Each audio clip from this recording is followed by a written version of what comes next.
Good morning, everybody. Buenos dias. O genki desu ka? Ni hao ma. Bonjour. It is February 22nd, 2022 by the Gregorian calendar reckoning. But apparently many methods of reckoning time are all basically weighing in on what the relevance of time and how it intersects in our space-time dimension today, this momentous day, February 22nd, 2022. I'm going to introduce the Decoding the Hive Mind, the section on from Handbook Volume 1 to updated version, where it discusses time. So I thought this was most apropos to introduce that section on time today. Before we get into that, I wanted to take us over to primedisclosure.com. This is Paul White Gold Eagle, very reliable and profound source of information. I have watched his videos on YouTube and they have always resonated, and they were very, very important for me in that sort of tenuous period where I was shifting realities. Well, this man's energies, Paul White Gold Eagle, were very helpful for me, still are, and because of that, I'm going to share this from his website, primedisclosure.com, about the solar alert and a massive sunspot. And this is from the Earth Alliance, primedisclosure.com. And basically a Palladian light forces space weather broadcast to the star seeds of Earth, saying that inside chatter from Earth Alliance members from around the globe today indicates a high probability that a major solar event will occur in the coming Earth days. Massive and highly active sunspot AR 2936, which has increased in size, is turning towards Earth as we speak. And in a few days, planet Earth will be directly exposed to the potential of this huge, unstable solar region. This monster sunspot is the one that toasted 40 Starlink satellites, sending them falling back to Earth 2 weeks ago. AR 2936, and is also the sunspot that erupted on the backside of the sun on the 15th of this month, sending an incredible galactic-sized shockwave throughout the entire solar system. The solar blast on 15th of February was not only the largest X-class measured in this solar cycle, it was the largest solar flare ever recorded, period. AR 2936 fired an obscured M5 class warning shot this morning at approximately 4:34, and all eyes from the sky to the ground are focused on this monster solar region. A direct light forces data stream from this morning reports that delta forces in Earth's solar system are monitoring this solar region closely. And for once, all Earth-based solar observatories and other groups are watching as well, and have moved into a heightened mode of operation. The Earth Alliance has issued a critical space weather and solar event watch for the next 14 Earth days as this massive sunspot comes around to align with Earth. The primary questions presented to light leaders today about this situation are as follows. What are the implications for Earth and humanity if a dangerous superflare hits the planet? The correct answer is it won't and it can't. What can hit the Earth is an intelligently controlled level of cosmic light that would be just the right amount to enhance the DNA of Earth. If the flare were large enough, it is likely that all human dormant DNA strands would be reactivated in near instant. Major damage to planet Earth or humanity as a whole from any source is not allowed to happen at this time due to the planetary ascension process that is underway on Earth. Very advanced beings in Earth's solar system right this moment are in absolute control of the power of any solar or other major event that affects Earth. So be assured there is absolutely no thing to fear. Here is an Earth Alliance related fact for you.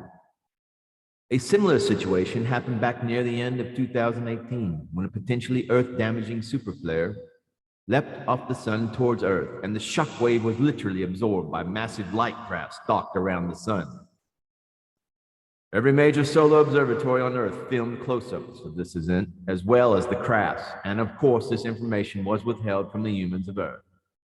Could this be the grand solar flash? Yes, it absolutely could be. Will it be? Well, you will know in less than 1 second if a mega flare flashes off the sun towards Earth, great one. The light leaders of Earth are filled with such excitement at this time, and they have incredible hope for the future of humanity. Our very purpose for coming to Earth is to assist humanity in their grand evolutionary process. And when the great light comes, we shall be first-hand witnesses to this grand event.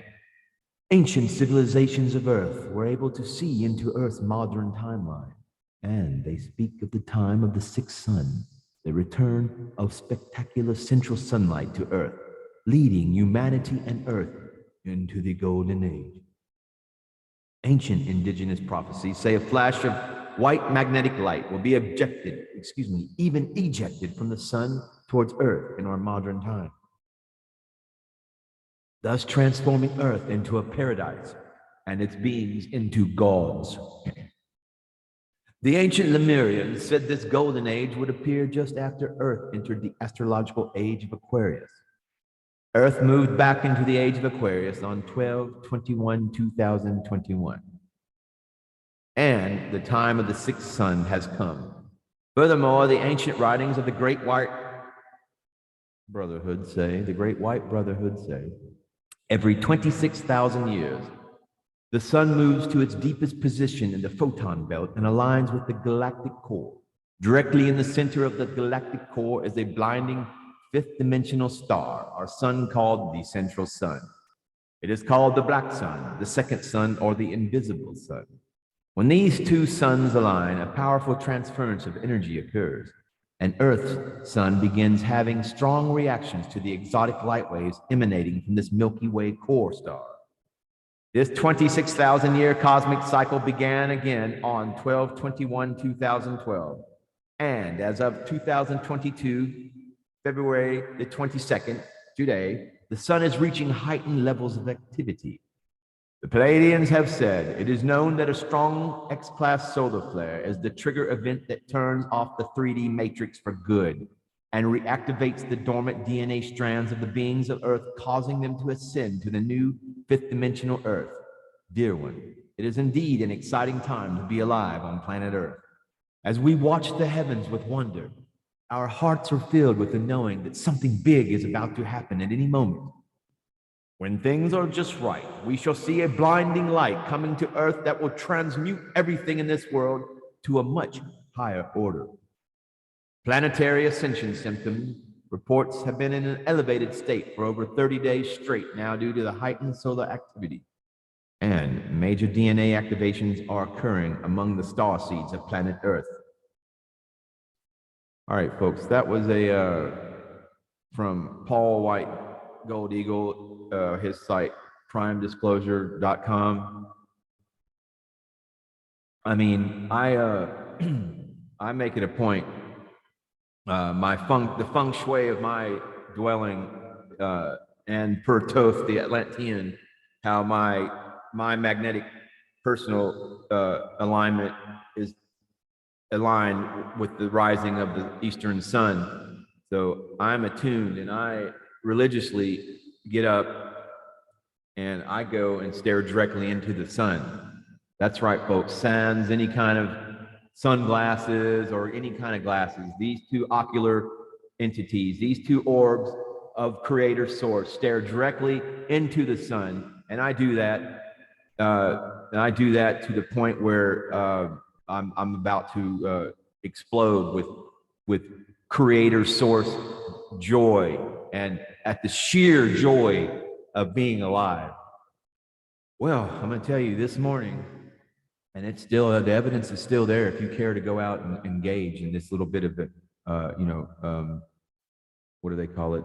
Due diligence, if you will. I don't know, but I looked into that sun, and let me tell you, there's something uncanny. There is something spectacular about this sun this morning. But anyway, there's some actionable intelligence for you to parse into your data streams about, from primedisclosure.com, from Paul White Gold Eagle. Aho, namaste, namaskara. Now we're going to begin the proper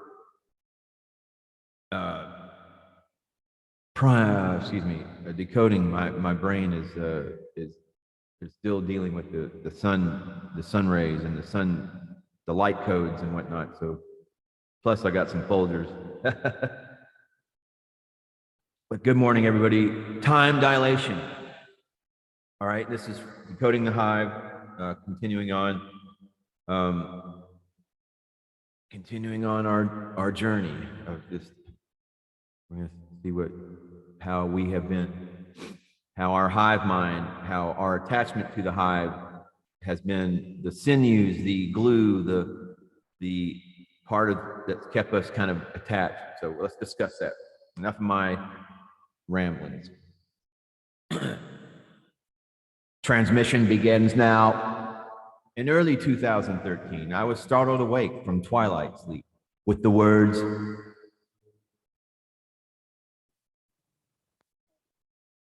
"Time is a lie. Time is a lie. Time is a lie." across the back of my eyes. The vision was stark and distinctly vivid, written in gigantic white capital block letters, wall to wall across my closed eyelids. It wasn't a dream, as I could read it clearly, since it was literally pasted to the back of my eyes. There was no possible way not to read it. I couldn't have mistaken this for anything I had ever experienced before. It was clear this was a message, but I had no idea from where or what it could possibly mean. I had received a few visions before in my life on rare occasion. When I did, they were usually something to do with an invention I had been working on. And when they came, they were crystal clear images of how something would work in real-time physics, not like a hazy dream. I didn't know why I would get the visions, but when I went to my research lab to test them, they worked. But this time, the vision made absolutely no sense to me, and it was clearly a message, not an image, and I had no idea how or why it appeared. Where did this come from, and what was it trying to say? It is well known within the scientific communities that the most impressive minds bringing the most revelations about science, physics, space, etc., have always stated that they get their breakthroughs through visions that simply drop into their head while in twilight, 4 to 8 hertz theta state, sleep, and they don't know where they come from, but they just so happen to be accurate, or what their limited understanding about true physics allows them to comprehend. Stephen Hawking, Dmitry Mendeleev, Albert Einstein, Niels Bohr, and many others come right out and say this exactly, how their genius came to them. Sure, they were smart, but not like this. Such visions are not always placed into minds by benevolent beings, even though we would consistently like to attribute such revelations to a benevolent God from somewhere. Sometimes, in the case of Albert Einstein, for example, they are placed there in order to lead humanity down a certain path for reasons that harbor no good intentions for mankind at all. In his case, he was used as a pawn by the dark forces that I can expand on later. The cabal, i.e. the Illuminati, has made it standard operating procedure to enlist unknowing pawns with exceptional abilities to mislead in order to make an impact on the population for their own purposes, always making the contactee feel important or special. That sense of self-importance typically clouds their judgment from the outset even, rendering them little more than a hand puppet of someone else's agenda. This is not my case. There are millions of people out there who could do my job, and I am under no illusions that I am unique or exceptional. I am merely here, struggling to do what might appear on the surface as an impossible task, or more than that, a suicide mission. This paper is written in third-party form because should something end my ability to continue, it will not be the name of the writer, but the voice itself coming through that you will want to continue to seek over the course of your journey. For further instruction and clarity, like J.K. Rowling, Mark Twain, or Agatha Christie, I write under a pen name. I am not here to kid anyone, but merely wish to remain alive so I can continue writing. Well, in my case, I had no knowledge of formal science. Even though I was a self-taught physicist and inventor, I considered everything that formal education taught was a bunch of foolish nonsense and stuck to my own empirical observations because what science claimed to be real simply didn't work in a controlled and consistent environment.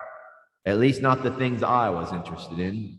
They worked under conditions that had been concocted and then isolated from one another, not linking other controlled results from their own observation with other scientific results which contradicted theirs. These conflicts are typically not reported to the public and are supposed to just magically vanish when someone notices them, remaining simply unexplained. And yes, my multiple patents weren't just benign gadgets that buttered toast automatically. Some have changed industries around the world because they were using science in an unconventional manner, even in an unconventional manner, unstrained through the fabric of fiction taught in schools and institutions of academia today. I use deductive reasoning based on empirical evidence from the perspective that nothing is physically impossible unless it is not within my scope of ability to produce after exhausting all avenues at my disposal.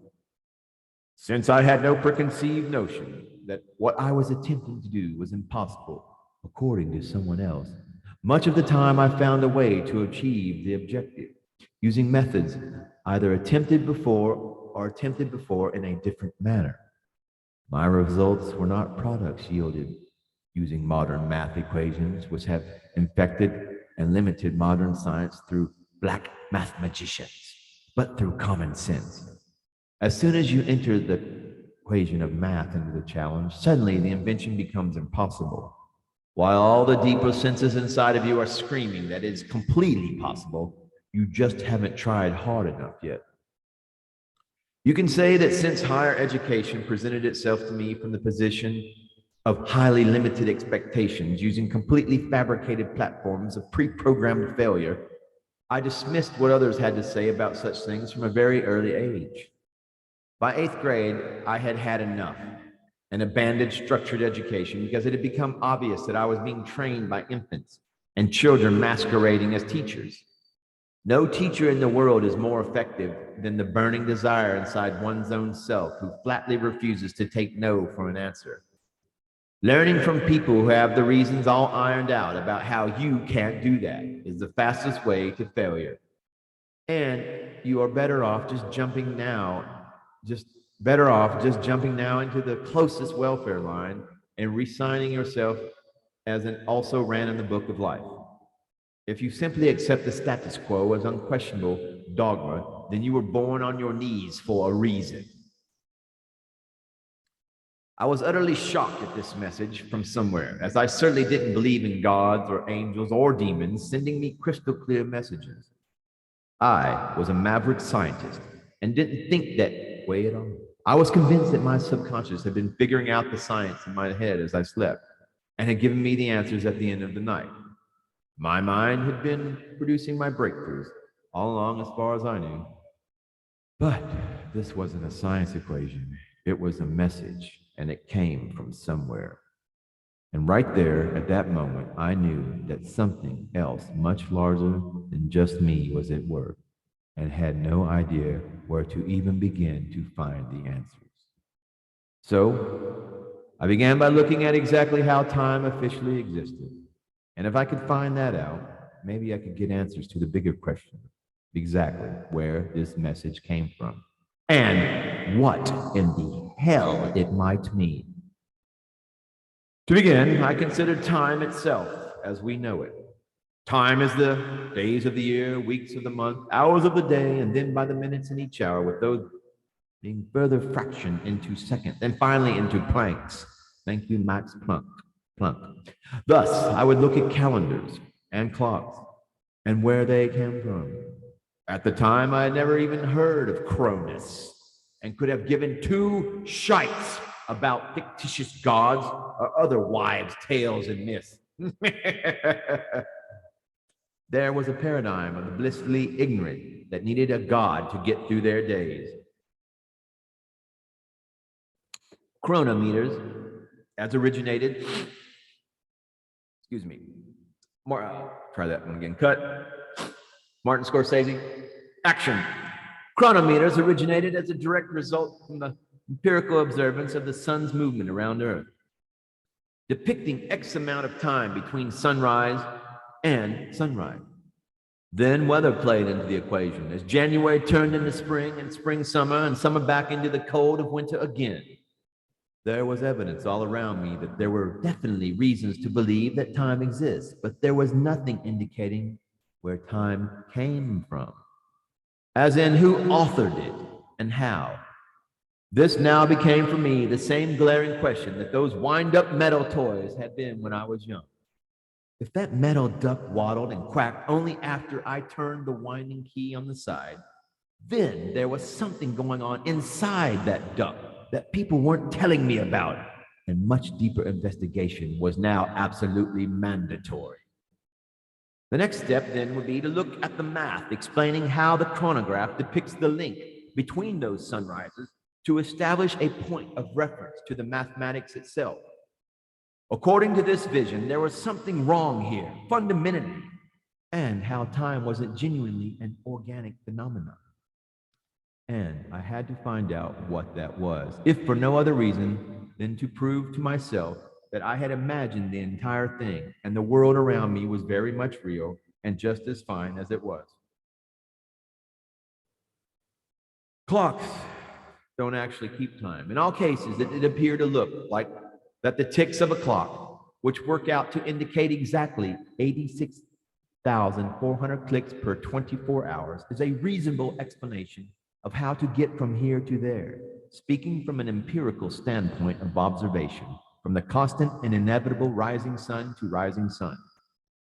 60 seconds times 60 minutes times 24 hours equals 1 day. The only problem with the equation above is the fact that there are not 24 hours in any one day. Yet, every chronograph on Earth is set to those same 24 hours.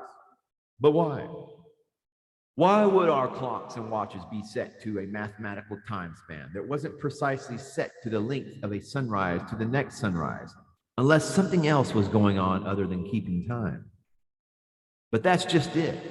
Time is alive, for want of a better word, because time itself is a construct. The only reason we even sense time is because there has been great effort placed into the creation of what is called time-space. Explained later in this paper. Without time or a way to sense time, the illusion of manifesting would dissolve. But I'm getting ahead of myself. This section gets a bit tedious. However, I take the time to show you anyway because it happens to be an unknown fact. That your seconds are not actually seconds and your minutes are not actually minutes. Of course, that means your hours are not actually 60 minutes and your days aren't actually 24 hours. According to the atomic clock, folks in charge of each moment of the day, so that the stock market, banks, and trains can run on time, there are exactly 86,164.1 seconds in 1 day. But the problem is 60 times 24 does not add up to 86,164.1. It actually adds up to 86,400, leaving a difference of 235.9 seconds less than 24 hours. That's right. There has never been more than 23.9 hours in any one of your days. In fact, each have been 3.93 infinite number of 6s and 7 minutes shy of 1 day. And each calendar change has been 1.25 full days shy of a year. here's what it looks like on paper. There you go, folks. You can look at that and save me the laborious effort of reading that. But you know what, folks? I must hold myself accountable. This is for the release of the enslavement of mankind, and therefore I shall soldier on as a soul soldier. 86,164.1 actual seconds in a day divided by 60 minutes equal something 146.068333 actual minutes in a day. This is an infinity number. Actual minutes divided by actual minutes. This came from an infinity number. There you go, folks. Actual minutes divided by 60 minutes per hour. That's a lot of 23.934.722. There's all those twos. Look at all those wonderful symmetric twos. Actual, there you go, folks. Look at that. Just feast your eyes. Let your ocular sinister oculus, your left eye, let it take the data stream in and inform your your God brain, side of your right side, your hemisphere. Now pay attention, not to my ramblings and self-asides and pathetic musings, but pay attention to the numbers above and try to look through the surface of the fact they are all just numbers and really look. There are 86,400 seconds in a day, as your clock claims. In fact, there are only 86,164 seconds in a day with fractions of seconds tossed in for good measure. And while that might not shock anyone, we are using a system deliberately off by 0.3%. Plus, we are not even given a real number to even start with as one day. And what do I mean real? Numbers are numbers, right? Wrong. Some numbers are numbers and some numbers aren't. Because there are real numbers and there are irrational numbers in math. Say what? Did I really just type that? Or did I totally misunderstand the test? If there are, let's say, 24 cat naps per day between sunset to sunset, then why on God's green earth are we breaking those 24 segments down to 86,164.1 fractions instead of 86,400, like the clocks claim they do, which would be able to yield 60 fractions minutes within each, made up of 60 fractions seconds per minute? I'll tell you why. Because time is being massaged in such a way as to give you the illusion that it is one thing, while it is in reality a completely different thing.